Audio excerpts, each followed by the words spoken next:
오늘은 주연절 후 5번째 주일입니다. 주여 이제 회복하게 하소서라는 표 아래 온 성도들이 믿음과 소망과 사랑으로 하나 되어 영과 진리로 예배합니다. 아멘. 내가 무엇을 가지고 여호와 앞에 나아가며 높으신 하나님께 경배할까?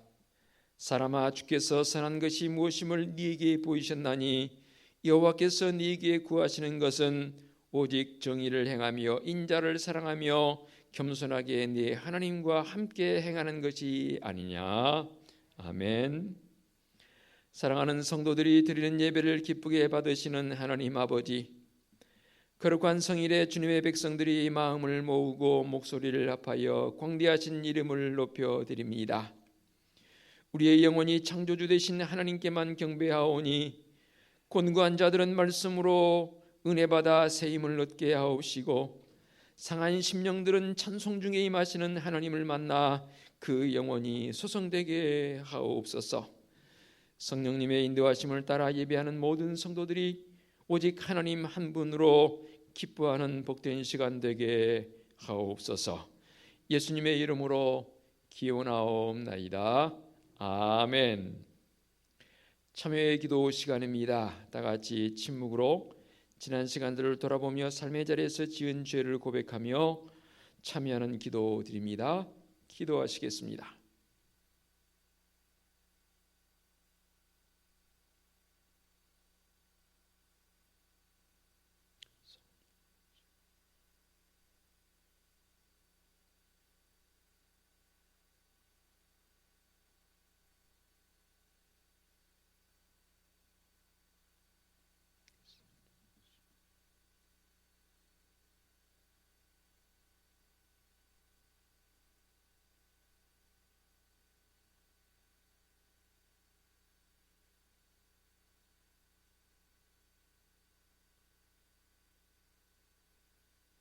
사함의 확신입니다. 내 이름으로 일컫는 내 백성이 그들의 악한 길에서 떠나 스스로 낮추고 기도하여 내 얼굴을 찾으면 내가 하늘에서 듣고 그들의 죄를 사하고 그들의 땅을 고칠지라. 아멘.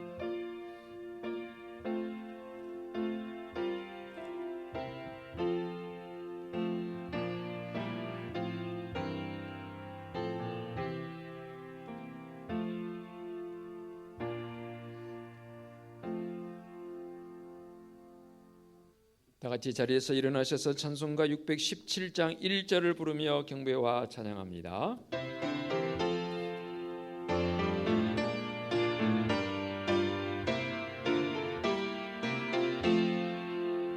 주님을 찬양합니다.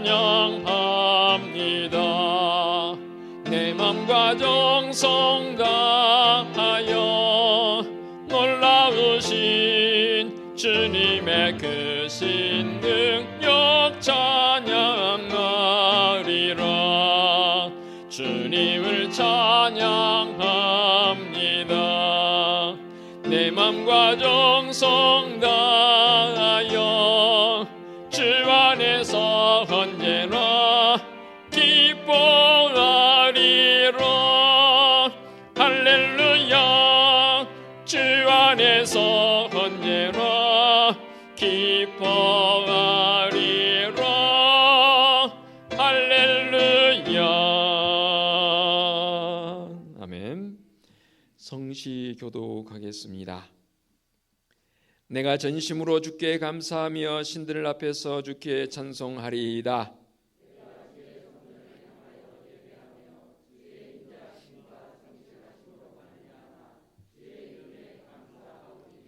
이는 주께서 주의 말씀을 주의 모든 이름보다 높게 하셨음이라.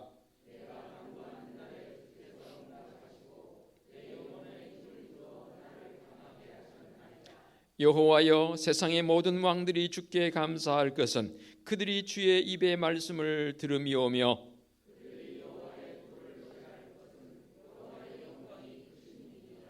여호와께서 나를 위하여 보상해 주시리이다. 여호와여, 주의 인자하심이 영원하오니 주의 손으로 지으신 것을 버리지 마옵소서. 아멘. 사도신경으로 우리의 신앙을 고백하겠습니다. 나는 전능하신 아버지 하나님 천지의 창조주를 믿습니다. 나는 그의 유일하신 아들 우리 주 예수 그리스도를 믿습니다. 그는 성령으로 잉태되어 동정녀 마리아에게서 나시고 본디오 빌라도에게 고난을 받아 십자가에 못 박혀 죽으시고 장사된 지 사흘 만에 죽은 자 가운데서 다시 살아나셨으며 하늘에 오르시어 전능하신 아버지 하나님 우편에 앉아 계시다가 거기로부터 살아있는 자와 죽은 자를 심판하러 오십니다. 나는 성령을 믿으며 거룩한 공교회와 성도의 교제와 죄를 용서받는 것과 몸의 부활과 영생을 믿습니다. 아멘. 자리에 앉으시기 바랍니다. 찬송가 14장 찬양 드립니다.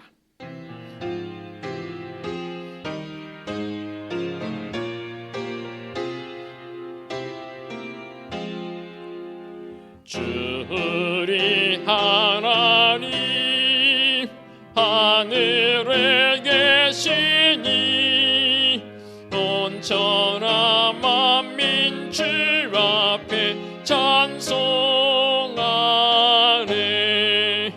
이 천지 만물도 주 앞에 엎드려 그 거룩하신 이름을 늘 높이네. 주 언약하신 것 끝까지 지키니 저 하늘나라 향하여 곧 가리라. 주 얼굴 배울 때 내 마음이 기쁘고 영원히 주의 영광을 찬양하리. 왕의 왕 되신 주 하늘에 계시니 이 세상 죄악 이기신 그 주 예수. 저 천군 천사들 주옹이하고서 무성도 함께 영원히 늘 섬기네.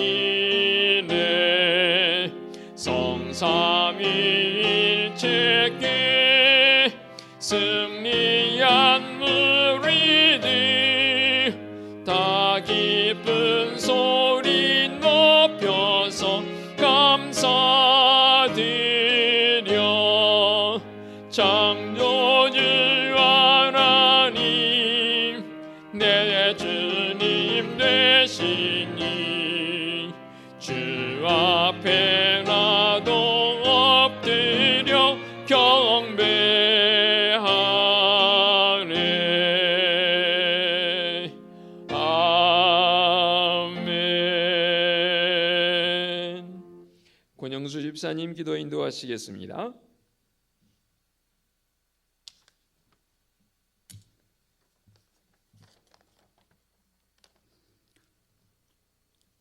사랑과 은혜가 풍성하신 나의 하나님 아버지 감사를 드립니다.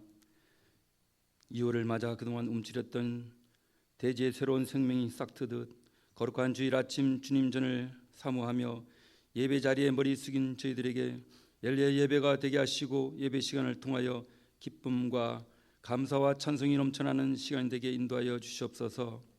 지난 주간도 세상에서 여러 가지 죄악을 행했던 악한 생각과 언행들을 주님 앞에 내려놓습니다. 성령의 불로 모두 태워 주시옵시고 이 시간 참된 그리스도의 모습으로 주님께 예배드릴 수 있도록 인도하여 주시옵소서. 자비로우신 주님, 지금은 나라의 경제가 어려운 많은 사업장들이 힘들어하고 영세 자영업자들이 문을 닫고 있지만 뚜렷한 해결책이 없어서 안타까움을 뿐입니다. 주님, 주님의 자녀들에게 이 어려움을 이겨낼 수 있는 힘과 지혜를 주시기를 원합니다. 부족하고 모자람이 없도록 은혜 베풀어 주시기를 원합니다. 정책을 집행하고 나라를 이끄는 위정자들에게도 우주 만물의 참 통치자 되시는 하나님께서 지혜와 명철을 더하여 주시기를 원합니다. 하나님을 경외하고 나라의 장래를 위하여 백성을 위해 봉사한다는 사명감으로 백성들의 소리에 귀를 기울이며 평등과 공의로 나라를 이끌어가게 하여 주시기를 간절히 원합니다.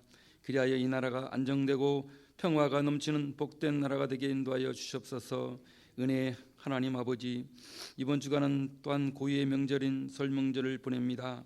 부모님을 만나고 고향을 다녀올 텐데 오고 가는 모든 발걸음을 또한 지켜주시옵소서.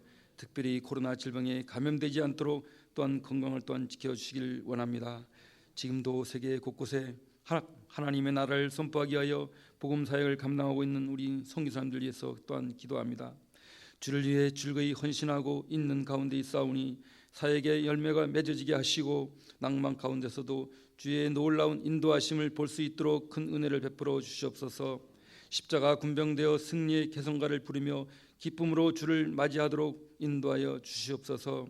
치유와 물질의 궁핍함 가운데 특별히 우리 주변에 소외된 이웃과 질병으로 힘들어하는 성도들에게도 주님의 귀한 능력의 손을 내밀어 주셔서 모든 병의 근원을 차단해 주시기고 완전하고 건강한 몸으로 회복시키기를 원합니다. 주님, 다음 세대를 위해서 기도합니다. 교회 학교가 하루속히 회복되기를 원합니다. 영유치부에서 청년부에 이르기까지 이들로 하여금 한국교회가 또한 든든히 세워져 나가기를 간절히 소망하고 기도합니다. 환경을 허락하여 주시옵소서. 사랑의 주님, 단위 세우신 담임 목사님 생명과 같은 축복의 말씀을 증거하실 때 그 말씀에 성령께서 함께 하셔서 성령이 능력을 더하여 주시기를 원합니다. 목사님의 입술을 통하여 많은 말씀이 선포될 때 오직 살아계신 하나님의 말씀과 영광만이 나타나는 귀한 시간이 되도록 인도하여 주시옵소서. 주님, 이 시각도 교회와 여러 모양으로 봉사하는 많은 성도가 있습니다. 보이지 않는 곳에서 묵묵히 봉사하는 손길들에게도 주님의 합당한 축복이 내려 주실 줄 믿사옵고 예수님 이름으로 기도합니다. 아멘.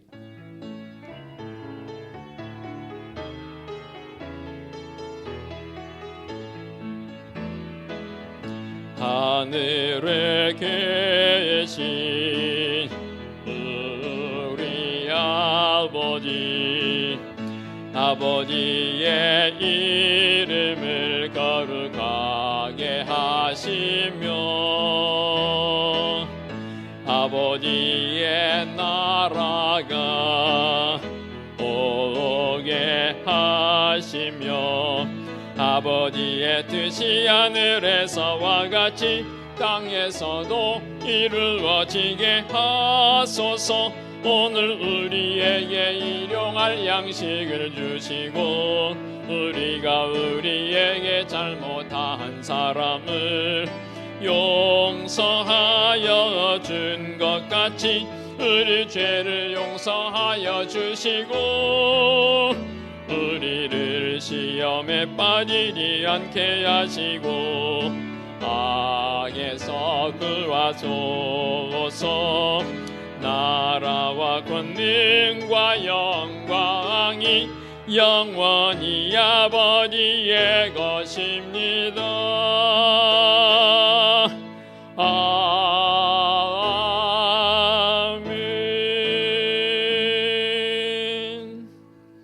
교회 소식 전하겠습니다. 주보를 보시기 바랍니다. 2월 소망의 달이 시작되었습니다. 오늘 우리 교회에 방문하신 분을 진심으로 환영하고요. 예배 후에 번거로우시더라도 목양실로 안내받으셔서 저와 함께 면담하기 원합니다. 오늘 찬양 예배 코로나19 관계로 주일 가정 예배로 드리겠고요. 금요 한밤기도 역시 코로나19로 인해서 쉬겠습니다. 그리고 오는 주일 찬양 예배 역시 주일 가정 예배로 드리려고 준비하고 있습니다. 이 명절이 지나면 정부에서 또 어떤 단계적 발표가 있을 것 같은데요. 그 발표를 지켜보고 향후에 되어질 일들을 제가 알리도록 하겠습니다.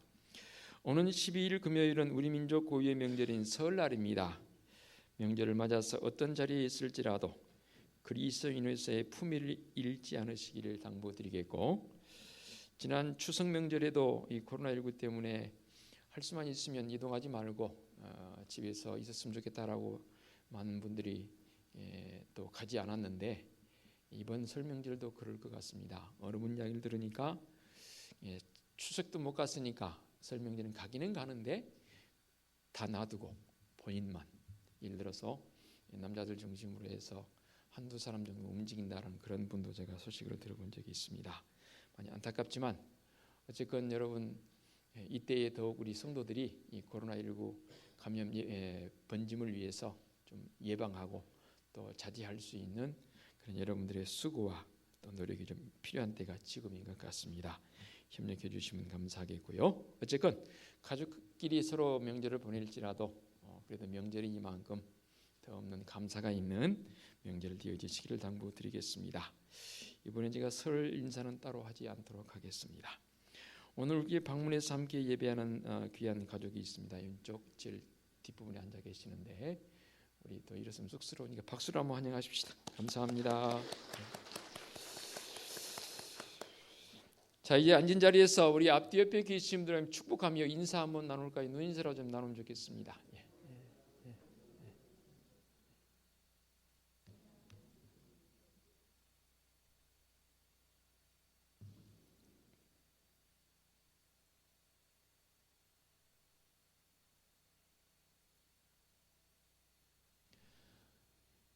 화요일 아침 정도 조금 쌀쌀하다고 하지만 이제는 그렇게 큰 추위는 없을 것 같습니다.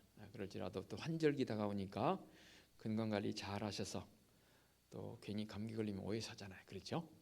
건강관리 잘 하시고 이럴 때일수록 더 영적 기표를 더해가는 새벽을 깨우면서 기도하는 우리 성도들 되었으면 좋겠습니다.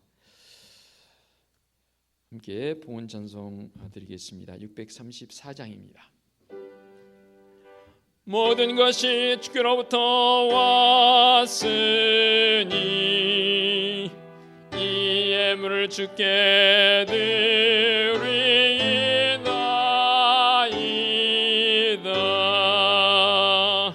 아멘.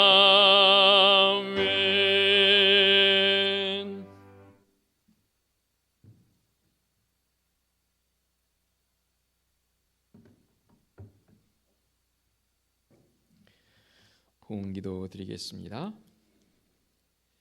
사랑이신 하나님 아버지, 오늘도 주님 앞에 나와 예배하는 성도의 모습으로 불러주시니 참으로 감사합니다. 그 어느 때보다도 강하고 담대한 믿음의 모습이 필요한 때입니다.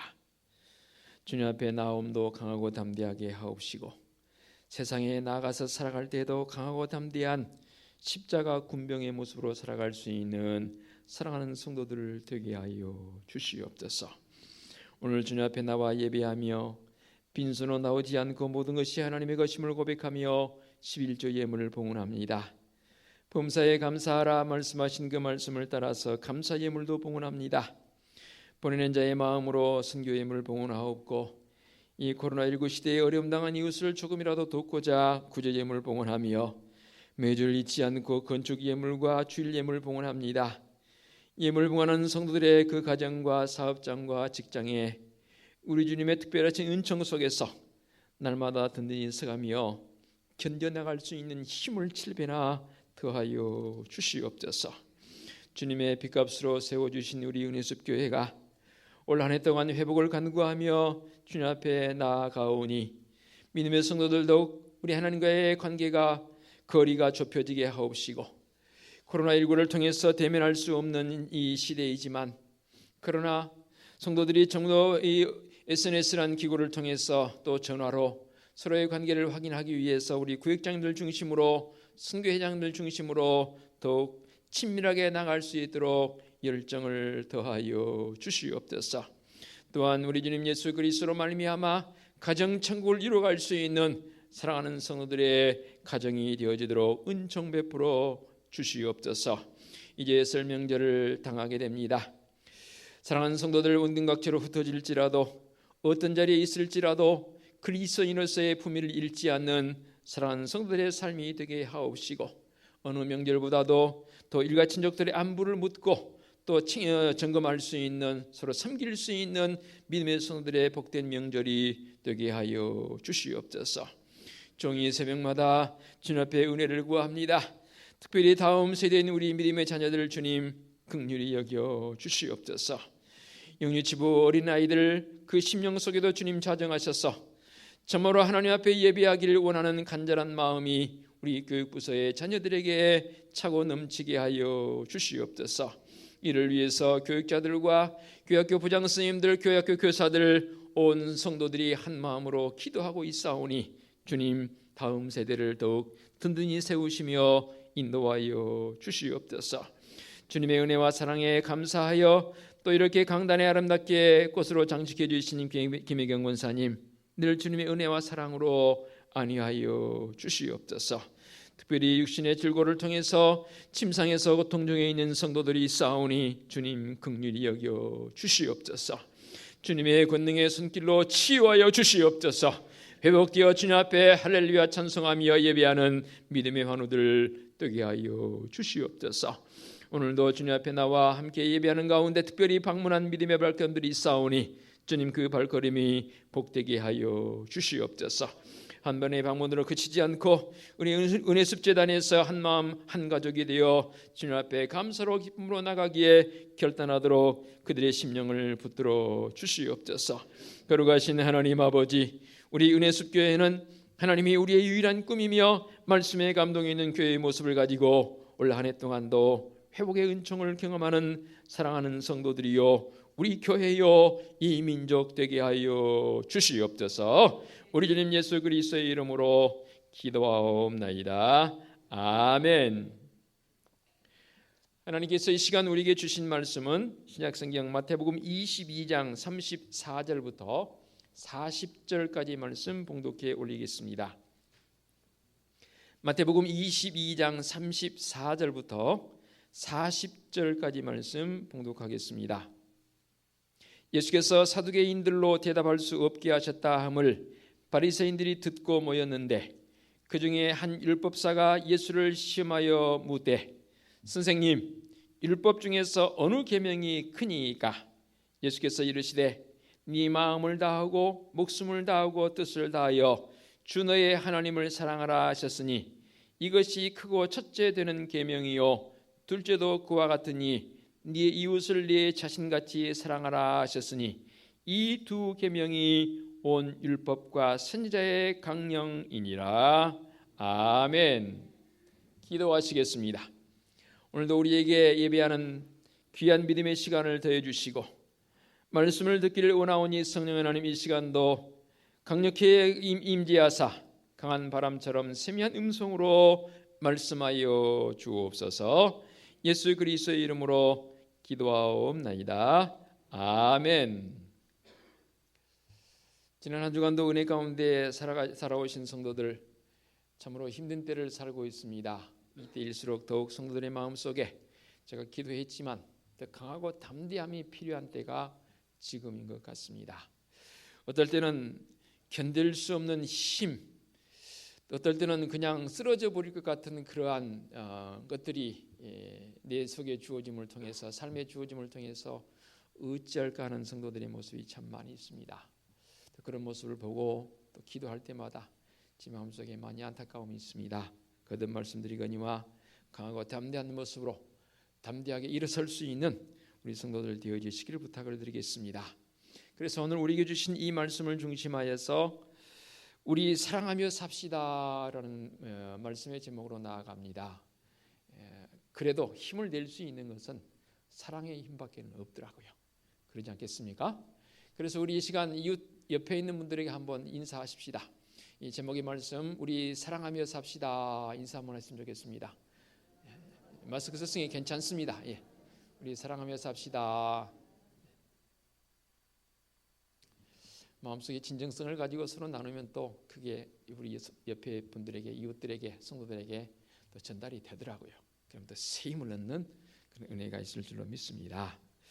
오늘 우리에게 주신 말씀은 참 우리에게 주신 사랑과 관련되어진 아주 깊이가 있는 말씀이 되겠습니다. 36절의 말씀을 통해서 보면 한 율법사가 예수님을 시험하려고 이렇게 물었습니다. 율법 중에 어느 계명이 큽니까?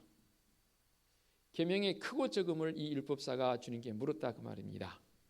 이 질문이 되어지기까지는 주님께서 이제 부활 논쟁 관련해서 23절 이하의 말씀을 통해서 보면 사두개인들이 주님께 나와서 부활에 관련되어진 것을 이제 시험하려고 형제들의 모습, 그러니까 계대 결혼과 관련되어진 7 형제가 한 여인과 결혼을 해서 결국 다 죽었습니다. 그러면 부활했을 때에 이 한 여인은 누구의 아내가 되겠습니까? 라는 부활을 인정하지 않은, 믿지 않는 사두개인들이 주님께 나와서 아주 모호한 질문을 이렇게 던졌습니다. 그랬더니 주님께서 한마디로 그들의 이 질문을 잠재워 버리십니다. 부활 때는 30절 보게 되면 장가도 아니 가고 시집도 아니 가고 하늘에 있는 천사들과 같으니라 라고 말씀합니다. 이 일로 인해서 사두개인들이 그야말로 입이 닫혀버렸습니다. 그런데 이 사두개인들을 대답할 수 없게 만들었다 함을 바리새인들이 들었습니다. 바리새인들이 듣고 모였습니다. 그 중에 한 율법사가 예수님을 시험하기 위해서 이렇게 물었습니다. 율법사라 함은 누구보다도 말씀에 능통한 자입니다. 말 그대로 말씀을 연구하는 사람들입니다. 그러니 말씀에 대한 깊이가 얼마나 이들에게 더 있었겠습니까? 그래서 그들 나름대로는 말씀에 어떤 비중이 있었던 것 같아요. 그래서 어느 계명이 큰지에 대해서 이 율법사도 자기 나름대로 신앙적 주관이 있었을 것이고, 또 율법과 관련되어진, 그리고 이 율법사도 자기 선배들로부터 조상들로 배웠기 때문에 조상들로부터 내려오는 어떤 전통 내지는 그런 것들이 있어서 율법이 어떤 것이 크고 적음에 대한 부분이 인지되었던 것으로 보여집니다. 그래서 말씀을 가르치는 회개하라 천국에 가까우느니라 말씀할 정도로 주님의 이 천국 복음을 증거하는 그것에 대해서 이 율법사가 질문을 하는 거지요. 선생님, 율법 중에 어느 것이 큽니까? 사실 크고 작음을 논한다는 자체가 모순성이 있기는 합니다. 구약시대 랍비들에 의하면 율법의 계명, 그러니까 전체 하나님께서 모세를 통해 주신 계명이 10계명이지 않습니까? 10가지 계명. 그런데 이 랍비들은 이 10가지 계명을 세세하게 항목을 더 풀어서 정했는데 총 몇 가지냐면 613가지나 된다고 합니다. 그러니까 10계명을 중심하여서 세세하게 그들이 행동 방식으로 행해야 할 10가지 일들을 무려 613가지로 나열을 해서 그들 나름대로 율법을 만들었다 그 말입니다. 그런데 그 중에 특징 기울 것은 365가지가 하지 말라는 명령적, 그러니까 부정적 관점에서의 365가지이고 뭐뭐 하라라는 긍정적 관점의 모습이 248가지가 됐다고 합니다. 다시 말씀드리면 이 613가지를 다시 규합하면 10계명이 되는 것이고 10계명을 또 풀어서 나열하게 되면 613가지가 될 정도로 랍비들 중심한 유대인들은 그런 모습으로 살았다고 합니다. 그런데 이 계명을 좀 더 깊이 들여다보면 첫 번째 계명에서 네 번째 계명까지는 하나님과 관련되어진, 하나님 외에는 다윗은 섬기지 말고 우상 만들지 말고 여호와 이름을 망령되이 읽었지 말고 안식일을 거룩하게 지키라는 이 하나님과 관련된 4가지 계명, 하나님 사랑하라는 거죠. 5번째 내 부모를 공경하라부터 해서 10번째 계명까지는 우리 인간들이 이 땅에서 행해야 할 우리 관계성 속에 주어지는 계명의 모습이 총 6가지입니다. 그러니까 4가지 계명 하나님 사랑, 6가지 계명 인간 사랑으로 규합해 본다면 주님께서 이렇게 질문하는 율법사에게 2가지로 딱 나누어서 말씀을 하십니다. 명확성을 가지고 표현하십니다. 어느 분은 이것을 새로운 계명이라 그러는데 새로운 계명은 아니고요. 주님께서 이미 계명을 알고 계시고 말씀을 주신 말씀 자체이시기 때문에 그렇게 축약한 거지요. 네 마음을 다하고 목숨을 다하고 뜻을 다하여 주 너의 하나님을 사랑하라 말씀하시면서 이것이 크고 첫째 되는 계명이요.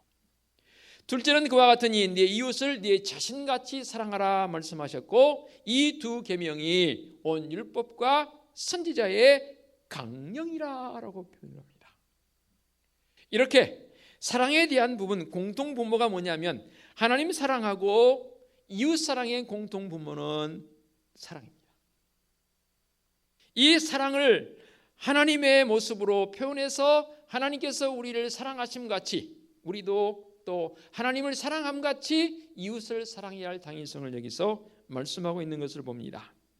사도 바울은 이걸 근거해서 고린도전서 13장 13절의 말씀, 오늘 분부의 말씀으로 나갈 터인데요. 그런즉 믿음, 소망, 사랑 이 세 가지는 항상 있을 것인데 그 중에 제일은 뭐라고요? 사랑이다라고 했습니다. 또 이 모든 것에 사랑을 더하라 할 정도로 사랑의 모습은 너무너무 귀한 모습입니다. 저도 말씀을 통해서 전체를 다 아우러서 한마디로 정리하라 뭐 할까 그러면 하나님의 사랑이라고 저도 그렇게 표현하고 싶어요. 2월 소망의 달을 이제 시작했습니다. 이 소망의 달을 동안 사랑하는 성도들은 사랑을 소망하는 소망적 삶을 사시기를 당부드리겠습니다. 먼저 하나님을 사랑하라 말씀하고 있는데요. 인본주의자들은 불신앙적 형태를 가지고 하나님에 대한 기품이 없기 때문에 그들은 이렇게 주장합니다. 아니, 하나님 사랑이 뭐냐? 사람을 사랑하면 그것이 하나님을 사랑하는 것 아니겠느냐라고 그들은 순서를 바꿔서 말하기도 합니다. 어뜻 들으면 맞는 말 같기도 해요. 그러나 신앙적 관점에서 본다면 이것은 맞는 말이 아닙니다. 그러니까 하나님을 사랑하는 것에 대해서 무지하기 때문에 중요하게 여기지 않기 때문에 그들은 그렇게 말할 수밖에 없지요. 그래서 인본주의자들의 특징 또는 자유주의자들의 특징이 뭐냐면 바로 이런 겁니다. 특별히 인권운동을 한다고 하는 사람들, 믿음이 없는지라 그들은 인간 사랑을 첫 번째로 내세웁니다. 맞는 말 같지만 신앙적 관점에서는 아니라 그 말입니다.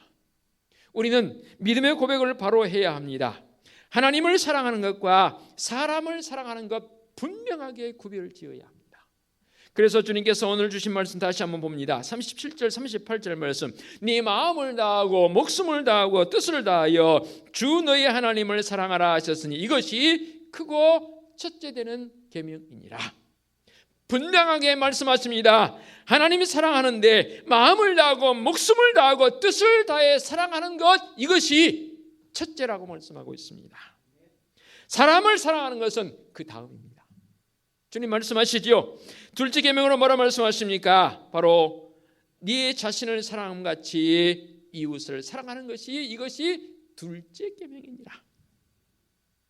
즉 수직적 관점에서의 하나님과의 관계가 먼저 형성이 되어야 합니다.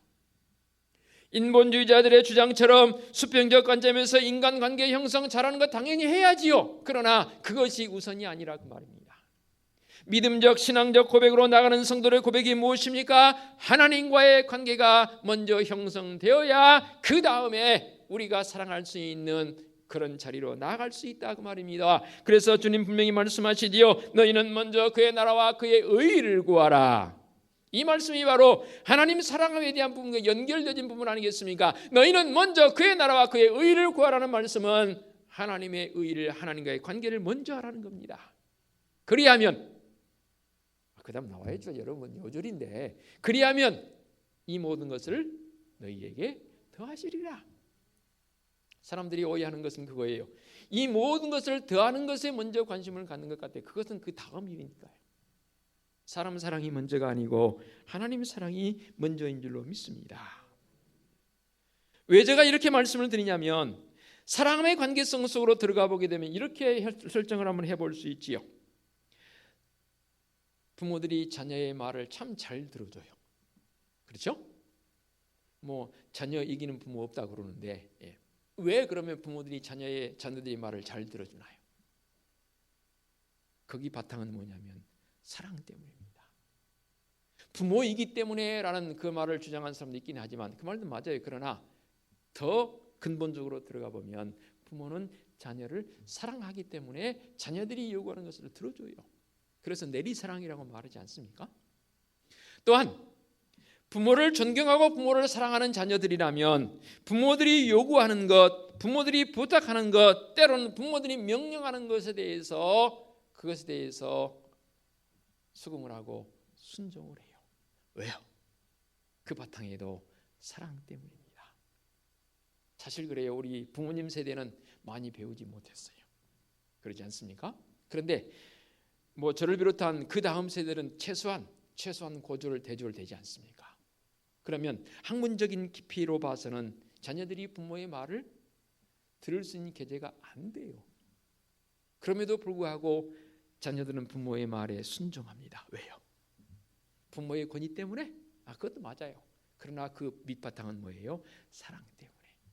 자녀들이 부모를 사랑한다면 부모님의 그 명령 내지는 당부를 무시할 수가 없어요. 들어요. 예, 아버지 어머니 제가 해보지요. 때로는 말 없이 그것을 시행해 보이는 것을 보게 됩니다. 그렇다면 어떤 사람이 과연 하나님을 사랑할 수 있을까요? 어떤 사람이 과연 하나님을 사랑할 수 있는가요? 그것은 하나님을 아무나 사랑하는 게 아니더라고요. 밖에 나가보세요. 하나님을 사랑할 수 있는 사람은 이 진리 가운데 가는 사람입니다. 뭡니까? 예수 그리스도를 나의 구원의 주님으로, 하나님이 나의 아버지로, 하나님이 나의 창조자로 인정되어진 사람의 모습, 바로 구원의 확신, 즉 거듭난 사람만 하나님을 사랑하게 되더라고요. 그렇지요. 예수 그리스도를 믿고 영접하여 구원을 받아야 하나님을 바로 사랑할 수 있게 되더라, 그 말입니다. 또한 그런 사랑은 우리에게서 나온 것이 아니라, 내게서 나온 것이 아니라 그 근원이 하나님이라는 사실을 절대로 잊으시면 안 됩니다. 사도 요한을 통해서 말씀하십니다. 요한일서 4장 10절, 사랑은 여기 있으니 우리가 하나님을 사랑하는 것이 아니요 하나님이 우리를 사랑하사 우리 죄를 속하기 위하여 화목 제물을 그 아들을 제물로 그 아들을 보내셨습니다라고 말씀하십니다. 우리 하나님께서는 사랑이심으로 그 사랑의 근원이 되셔서 먼저 우리를 사랑해 주셨습니다. 그래서 사도 바울은 로마서 5장 5절에 이렇게 말씀합니다. 소망이 우리를 부끄럽게 하지 아니함은 우리에게 주신 성령으로 말미암아 하나님의 사랑이 우리의 마음에 부은 바 됨이니라 라고 말씀하고 있습니다. 이게 무슨 말이냐면, 성령 하나님께서 우리에게 하나님의 사랑을 부어주셨어요. 내가 의지적으로 되는 게 아니고 하나님께서 성령 하나님을 통해서 우리에게 그 사랑을 부어주심을 통해서 비로소 내가 하나님을 사랑하게 되는 사람이 되더라, 그 말입니다. 또한 이웃을 사랑하는 사람으로 우리가 우리의 삶을 그렇게 살아 보이게 되더라, 그 말입니다. 이것이 아니고서는 우리는 사랑할 수 없습니다. 좀 더 쉽게 예를 들어볼까요? 보름달이 뜨게 되면 참 휘황찬란합니다. 얼마나 낮처럼은 안 보일지 몰라도 보름달이 뜨게 되면 너무 밝고 좋습니다. 그런데 그 보름달 다리 자체가 발광찬란합니다. 달이 될 수 있는 건 뭐 때문이에요? 태양 때문입니다. 그러니까 태양의 빛을 반사받아서 비춘 게 달입니다. 하나님의 사랑이 바로 이런 것이지요. 우리들 개개인 스스로는 사랑할 수 없습니다. 내가 발광체가 되지 못함처럼 사랑에 대한 부분을 내 속에서 끌어낼 수 없습니다. 사랑이 내 속에서 더 끌어나오려면 하나님의 사랑이 내게 부은 바 되어져야 합니다. 이것을 달리 말하면 성령 충만해야 합니다.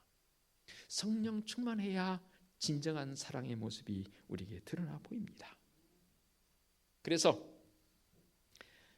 저도 좀 이따 마스크 쓰겠지만, 마스크를 쓰고 있는 이 코로나19 시대에 상대방에게서 사랑을 확인하기가 쉽지 않아요. 표정도 감춰버렸습니다. 마스크를 썼기 때문에 상대방이 어떤 표정을 짓는지 알 수가 없어요. 그래서 딱 알 수 있는 방법은 뭐라고요? 딱 한 가지, 눈동자, 눈빛. 그 눈빛을 보게 되면 참 상대방이 나를 사랑하고 있구나. 또 내가 상대방을 사랑하는 것에 대한 부분이 표현되어진 것을 오직 지금은 당분간 지속될 것 같아요. 이 눈동자를 통해서. 그러니까 하나님의 사랑이 내게 부은 바 되어지게 되면, 그래요, 때로는 눈이 이렇게 생겼을지라도 부모님이 그렇게 태어나게 해주신 걸 어떡합니까? 성경에서 이렇게 바꿀 수도 있겠지만 이렇게 생긴 눈을 사람들은 아주 괴상하다고 합니다.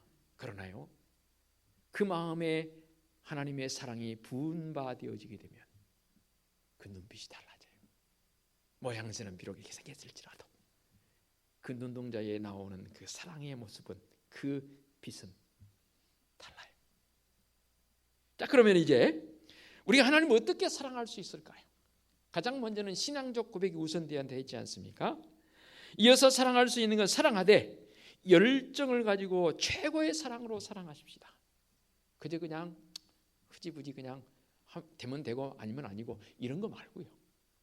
최고의 사랑으로 열정을 가지고 사랑하자 그 말입니다. 제 말이 아니고 말씀을 통해 이렇게 말씀하십니다. 마음을 다하고 목숨을 다하고 뜻을 다하여 주 너의 하나님을 사랑하라 말씀하십니다. 이것을 주석가들 설교가들은 여러 가지로 해석을 하더라고요. 마음과 목숨과 뜻이 도대체 무엇을 의미하느냐라는 관점인데요. 지성과 감성과 의지를 다해 사랑하자, 또는 내 영혼이, 내 정신이, 내 육체를 다해서 사랑하자 등등 여러 가지 것들 관점으로 해석이 가능합니다. 중요한 것은 최고의 사랑입니다. 열정적 사랑을 말하고 있습니다. 기왕 사랑할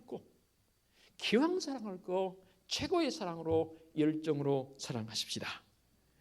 아울러서 하나님을 사랑하는데 하나님을 사랑하는 사람이면 계명을 지키는 자입니다.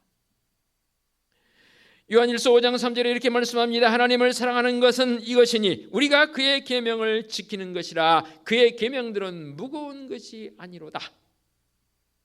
이 말씀을 이렇게 해석해 봅니다. 좀 전에 말씀드렸죠. 사람과의 관계성 속에서 사랑하는 모습이 생기지요. 부모 자녀 간에, 자녀 부모 간에, 또는 형제들 간에, 또 남녀 선남선녀 연인들 간에 사랑을 하게 됩니다. 그러면 상대방이 말한 그 말이 내게 중압감으로 무겁게 다가오는 경우는 어떤 경우에 그러던가요? 여러 가지가 있겠지만 저는 이렇게 해석을 합니다. 그 사람에 대한 부담감이 있을 때 그 사람이 말하는 그 말은 무겁습니다. 그래서 쉽게 내 삶의 모습으로 적용시키기가 쉽지 않습니다. 그런데요, 누구를 막론하고 내 마음속에 그 사람을 향한 사랑의 마음이 있게 되면 상대방이 말하는 그 말이 다 내게는 무거움이 아니고 말 그대로 사랑으로 다가와요. 그러면 그것을 행함에 있어서 어렵나요? 쉽나요? 쉽게 되지요. 바로 그겁니다. 하나님을 사랑한다라고 하는 믿음의 성도들은 하나님의 말씀의 법을 무거운 것으로 여기지 아니하고 그 말씀의 계명을 따라 살아갈 수 있는 성도들의 삶이 되어야 합니다. 오죽하면 랍비들이 이 율법을 613가지로 나누어서 했겠습니까? 그러므로 믿음의 성도들은 하나님을 사랑한다라고 말할 수 있는 그 믿음의 성도의 고백이 결코 무거움이 아니라, 하나님의 계명이 내게 무거움으로 다가온 것이 아니라 가벼운 모습으로 다가왔으면 좋겠습니다. 여기 한 가지 더 붙입니다. 하나님을 사랑하는 사람은 절대로 죄를 미워해야 합니다. 그러니까 또 부담스럽네요. 죄하니까. 죄란 나쁜 짓을 행하는 것도 당연히 죄겠지만 하나님을 잊어버리거나 하나님을 모르거나 하나님을 떠나버리는 게 죄입니다. 밖에 나가서 안 믿는 사람은 당신 죄인이 하면 굉장히 기분 나빠해요. 그렇죠? 그런데 믿음의 성도들은 당신 죄인입니다 하면 부담은 가지만 저 죄인입니다. 거기에 저는 한 가지 더 붙일 수 있어요. 그렇지만 나는 의인입니다. 죄인 가운데 나를 의인이라 불러주신 그 은혜가 내게 있더라 그 말입니다. 죄가 뭐라고요? 하나님을 떠난 것. 못된 짓 하는 것 당연히 죄지만 하나님을 내 마음속에 두지 않거나 그 어떤 것보다 먼저 하나님을 두지 않고 하나님을 차선으로 또는 뒤로 밀어버린 것도 죄의 가운데 하나입니다. 그래서 오늘 수요일, 다음 주 수요일까지 하나님을 가까이 함에 대한 부분을 말씀을 제가 준비를 해놨습니다. 하나님을 첫 번째 자리에. 그것이 아니라면 여러분 듣기에 불편하다 할 수 없습니다. 죄입니다. 그러므로 하나님을 사랑하는 사람은 어떤 상황에 있을지라도 하나님을 가장 첫 번째로 최고로 여겨야 합니다. 아울러서 하나님을 사랑하는 사람은 교회도 사랑하더라고요. 아멘 안 하신 분도 누굽니까? 또 교회 사랑 안 하십니까? 교회 사랑 안 하니까 막 건물 우리 이런 건물을 것들을 여러분 생각할지 쉽겠습니다. 건물도 포함합니다. 그러나 근본적인 교회는 믿음의 성도들 한 사람 한 사람이 교회입니다. 이게 이제 사람 사랑으로 연결이 되는 거죠. 우리 개개인 한 사람이다 성령이 내주하시는 하나님의 전입니다. 그것을 성령신인 교회라고 말하지 않습니까? 우리 주님께서 베드로의 신앙 고백 위에 교회를 세우셨습니다. 구약적 교회는 바로 성전이었지요. 신약적 교회는 바로 베드로의 신앙 고백 위에 교회를 세우시면서 사도 베드로에게 내 양을 먹이라 말씀하셨습니다. 사랑하는 성도들이 하나님을 사랑한다 하면서 교회를 등진 것은 잊을 수 없습니다. 그래서 더러 무교회주의자들이 있기도 합니다. 퀘이커 교도를 내지는 우리나라에서는 함석헌 씨가 무교회주의자의 대표적인 사람이었습니다. 그 영향을 받아서 그 제자들이 지금도 활동하고 있는 여러분이 계시긴 합니다. 교회론적 관점에서 본다면 정말로 주님의 피값으로 세워주신 이 교회를 사랑하는 성도여야 합니다. 만일에 교회를 비난하고 교회를 허는 일이라면 이것은 절대로 안 된 일입니다. 이것은 공중권세 잡은 자가 좋아하는 일이더라고요. 그러므로 어떻게든 성도들은 교회를 하나 되게 만들고 교회를 사랑하는 성도적 모습이 되었으면 좋겠습니다. 교회를 사랑하다 보니 때로는 마음속에 불편함도 있어요. 시험이 들 때도 있어요. 그렇지만 진짜 하나님을 사랑하는 마음을 가지고 계신다면 그런 시험 정도는 잘 이겨나갈 수 있는 성도들 됐으면 좋겠어요. 목사인 저도 사람인지라 목양하다 보면 참 많이 시험에 들 때도 있긴 해요. 그렇지만 이겨나갈 수 있는 그 힘은 뭐예요? 제가 마인드 컨트롤해서 이겨나가야지, 이겨나가야지 하는데 이겨지던가요? 안 돼요. 내 마음에 주님의 마음을 가질 때 제가 늘 기도하는 거 그거라고 했잖아요. 진짜 힘들 때마다 이 단상에 꿇어서 주님의 십자가 묵상하고 그 무엇이 십자가의 그 고통보다 그보다 힘든 것이 있을까? 주님 제게 힘을 더해 주세요. 십자가 묵상하면 눈물이 주룩 나기도 하고요. 다시 일어섭니다. 힘이 납니다. 하나님을 향한 신앙 고백이 있는 믿음의 성도들의 그 사랑의 고백은 교회를 사랑함의 모습으로 같이 연결되어지시기 바랍니다. 이제 하나님 사랑하는 법 이렇게 배웠습니다. 큰 두 번째로 사람 사랑하는 법 몇 가지만 추격해서 말씀 나누고 마치겠습니다. 믿음의 성도들이 이웃을 사랑하는데 어떻게 사랑하라고요? 네 몸을 사랑함처럼, 네 자신을 사랑함처럼 사랑하라고 했습니다. 살아보니까 설령 부모일지라도 형제일지라도 내가 나를 사랑함보다 제 3자들이 나를 사랑해 주는 더 큰 거 보셨습니까? 물론 생을 포기하는 사람 중에 그런 모습은 아니겠지만 저는 그런 사람일지라도 내가 나를 사랑하는 것은 그 누가 대신해 줄 수 없습니다. 부모들의 심정 저도 알아요. 아이가 아프니까 아들아, 저는 아들만 있으니까 아들아 네가 왜 아프니? 차라리 내가 아팠으면 좋겠다. 딸아 왜 그렇게 힘들었니? 아프니? 차라리 내가 아팠으면 좋겠다. 그런 가진 부모의 심정 알지요. 그럼에도 불구하고 내가 나를 사랑한 그 사랑 이상으로 누구도 나를 사랑해 주지 않습니다. 사랑해 질 수 없고요. 그 모습을 가지고 주님께서 말씀하십니다. 네 자신을 사랑함처럼 이웃을 사랑하라 말씀하십니다. 그러면 이웃을 사랑하려면 어떤 마음을 가져야 할까요? 오늘 본부의 말씀이 고린도전서 13장 13절의 말씀인데 그 말씀에 앞서서 앞에 있는 고린도전서 13장을 사랑장이라고 말하지 않습니까? 한 두어 군데만 인용해 보겠습니다. 고린도전서 13장 4절의 말씀에 이렇게 말씀합니다. 사랑은 교만하지 아니하며 라고 말씀하고 있거든요. 그러니까 이웃을 내가 나를 사랑함처럼 이웃을 사랑하는데 그렇게 사랑하려면 교만하면 안 돼요. 교만의 반대말이 뭐예요? 겸손 아니던가요? 조금 전에 제가 눈빛을 말씀드렸는데 교만한 사람들을 보면요 눈빛을 보면 알 수 있어요.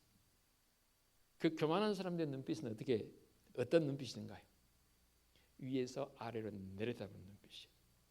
설령 키가 나보다 크다 할지라도 그 눈빛이 보게 되면 내려다봐요. 내려본다는 게 뭐예요? 무시해요. 얕잡아 보는 거예요. 이것이 바로 교만한 자의 눈빛입니다. 하나님을 사랑하고 이웃을 사랑한다는 사람은 결단코 그런 눈빛을 가질 수가 없습니다. 아니 가져지지 않습니다. 겸손의 모습이 되는 것이지요. 오늘 결단 찬송은 찬송가가 아니라 복음 성가를 제가 결단 찬송으로 선택했습니다. 복음 성가를 통해 우리가 찬양하겠지만 또 말씀이기도 하지만 교만하면 다른 사람을 이해하거나 다른 사람을 위해 주지 않습니다. 반대로 겸손한 사람은 무엇을 말씀하고 있습니까? 겸손한 사람에게는요, 온유하고 질투하지 않고 자랑하지 않고 무례히 행하지 않습니다. 겸손한 사람의 특징입니다. 바로 고린도서 13장 이 사랑장에 그렇게 기록이 되어 있습니다. 또 한 가지는 이웃을 사랑하는 사람은 이기심을 버려야 합니다. 이 이기심이라 함은 고린도서 13장 5절 말씀에 이렇게 말씀하고 있습니다. 자기의 유익을 구하지 아니하며. 자기의 유익을 구하지 않는다는 것은 뭐예요? 타인을 배려할 줄 아는 사람입니다. 그러니까 줄 아는 사람이죠. 땀 흘려 내가 벌었는데 그걸 왜 남에게 줍니까? 그렇게 말하는 사람도 있긴 하더라고요. 아닙니다. 주님 말씀하십니다. 받는 것보다 주는 것이 복되다 했습니다. 이게 바로 이웃을 사랑하는 자의 삶의 행동 방식에 드러난 모습 아니겠습니까? 그러므로 믿음의 성도들은 이웃을 사랑하되 여타의 많은 것들이 있지만 이 시간 두 가지만 기억했으면 좋겠습니다. 겸손의 모습으로 섬겼으면 좋겠고, 이웃을 사랑하는 그 모습은 내가 줄 수 있는 것, 물질의 여유가 있으면 좀 주십시오. 나누십시다. 그러나 그보다 더 중요한 건 뭐냐면 내 마음을 줄 수 있는 사람이 되었으면 좋겠습니다. 요즘 먹을 거리가 없어서 굶어 죽는 그런 사람은 드물지 않습니까? 문제는 마음이 내게 주어지지 않으니까, 서로 간에 마음을 주지 않으니까 그것으로 인해서 힘들어하는 분들이 더 많습니다. 특히 믿음의 성도들과의 관계성 속에서 내 마음을 줄 수 있는, 어떤 마음이요? 여러분의 마음이 얼마나 크다고요? 하나님 크기만큼 큰 마음입니다. 그 마음에 하나님을 사랑하는 그 마음이 내 속에 다 하나님이 들어와 계십니다.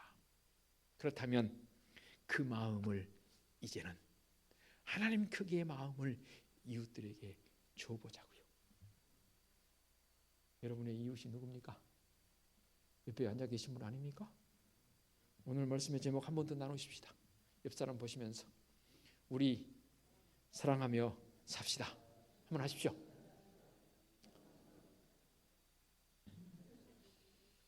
기도하겠습니다. 하나님 감사합니다. 사랑하며 살기를 원합니다. 세상 사람들이 말하는 사랑이 아닙니다. 하나님 사랑하는데 우리의 마음을 다해 하나님 사랑합니다. 뜻을 다해 사랑합니다. 내 목숨을 바쳐 하나님 사랑합니다는 믿음의 고백이 있는 성도들입니다. 그리고 하나님 사랑의 마음을 우리 이웃 사랑의 모습으로 나눌 수 있는 성도적 삶이 되게 하여 주시옵소서.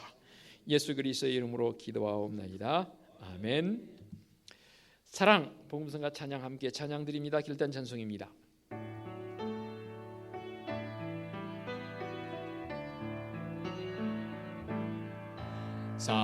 사랑은 언제나 오래 참고,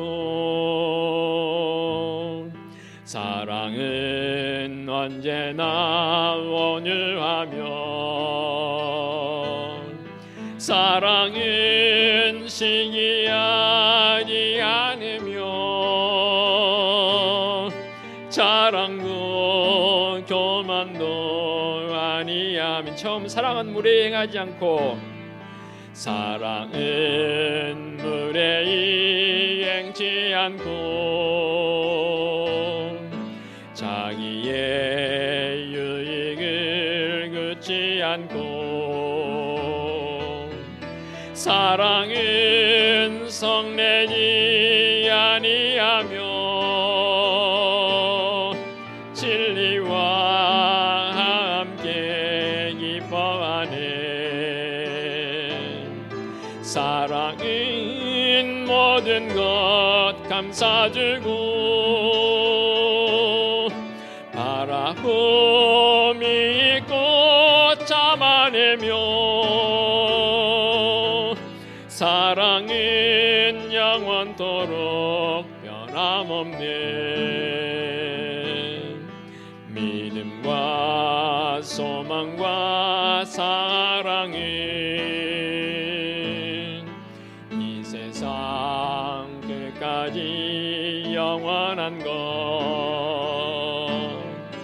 믿음과 소망과 사랑 중에 그 중에 제일은 사랑이라 그 중에 제일은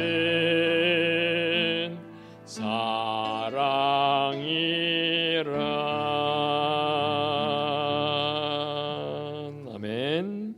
오늘의 위탁의 말씀입니다. 그런즉 믿음, 소망, 사랑 이 세 가지는 항상 있을 것인데 그 중에 제일은 사랑이라. 아멘.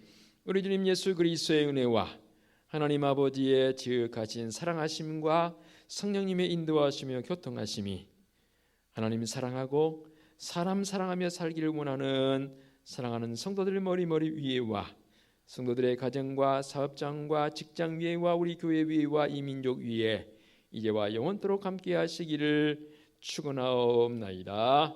아멘.